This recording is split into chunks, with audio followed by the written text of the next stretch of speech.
Bună, sunt Ilinca și după cum probabil știți, stau la bloc. Și na, la bloc ai vecini. Nu zic că mă deranjează, dar n-ar strica să fac o vizită pe la ei, nu-i așa? Da, ca un om civilizat ce sunt.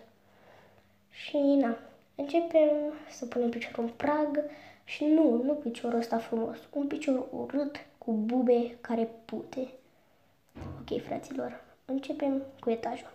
Deasupra mea stă un prieten de lui Tudor care la ora 12 noaptea se apucă să mute scaune prin casă, oameni buni. Scaune prin casă!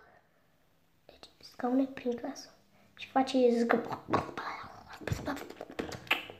Și își mai lasă și carnea atârnată de balcon. Stai. Ce? Da, nu v-ați pierdut mințile. Da, își lasă carnea atârnată de balcon. Și tatălui e un om gras care aduce bustanii și ci că noi facem astea gălăgie, dar noi stăteam pe un cover și ne jucam. Și sunt mine, stă un om cu care n-am probleme, doar că odată s-a apucat să strige, nu cred, care și ne-a speriat. Și mai jos stă un om care dă cu mașina și zici că e rupe un vulcan. Da, n-ai cât să fă. Ei bine, cam atât pentru azi. Pa!